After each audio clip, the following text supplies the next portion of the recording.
बनी इसराइल में एक आबिद था और वो बहुत तंगदस्ती में था।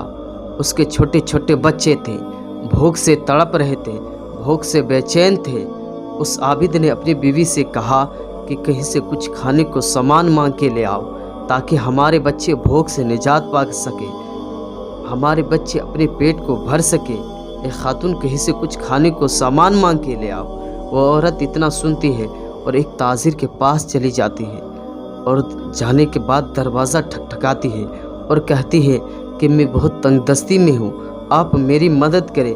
मेरे छोटे छोटे बच्चे हैं जो भूख से बेचैन हैं, भूख से तड़प रहे हैं। आप मेरी मदद करें ताकि अपने बच्चों को पेट भर सकूं, अपने बच्चों को कुछ खिला सकूं, अपने बच्चों को भूख से निजात दिला सकूं।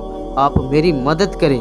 मैं बहुत तंगदस्ती में हूँ, मेरे पास इतनी दौलत नहीं कि मैं अपने बच्चों को पेट भर सकूं। आप मेरी मदद करें। वो औरत इतना कहती है। उसके बाद वो ताजिर कहता है कि हाँ, मैं तेरी मदद कर सकता हूँ, लेकिन पहले मेरी आरज़ू को पूरी करना होगा।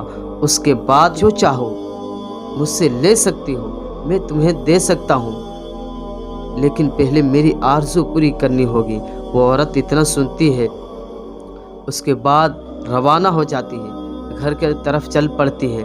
उसके बाद उसके छोटे छोटे बच्चे जब अपने माँ को खाली हाथ लौटते हुए देखते हैं तो कहते हैं बच्चे, ए मेरी माँ, मैं भूख से मर रहा हूँ, ए मेरी माँ, भूख से बेचैन हूँ, ए मेरी माँ, मुझे कुछ खाने को सामान दे दे ताकि अपने भूख को मिटा सकूँ, मैं अपने भूख से निजात पा सकूँ। ए मेरी माँ, मुझे कुछ खाने को सामान दे। वो औरत इतना सुनती है, उसके बाद माँ का दिल जो है नरम हो जाता है और तड़प जाती है माँ।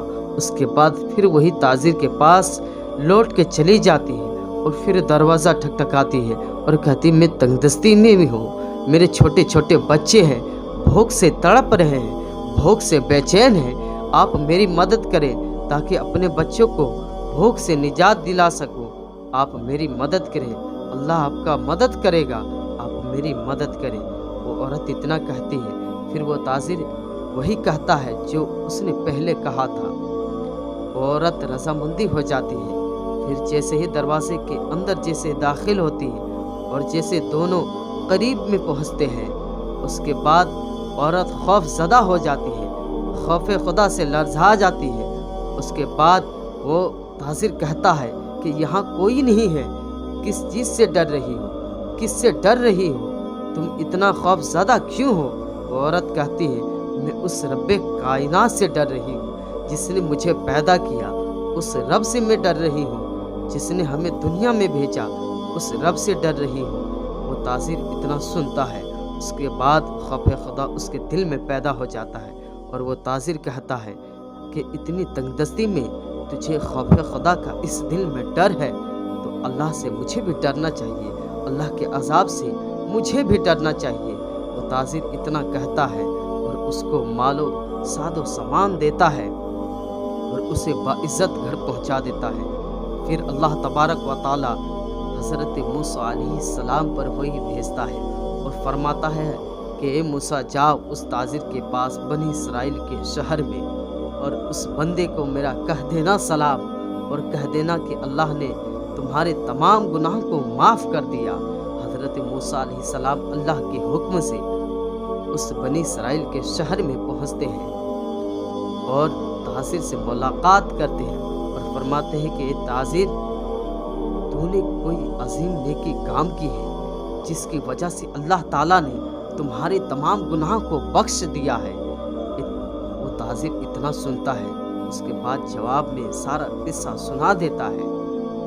फरमाने इलाही का ऐलान है, अल्लाह तबारक व तआला फरमाता है कि जो बंदा दुनिया में मेरा खौफ रखता हो, जो बंदा मेरा अज़ाब से डरता हो दुनिया में, क़यामत के दिन कल मैं उसे बेखौफ कर दूंगा।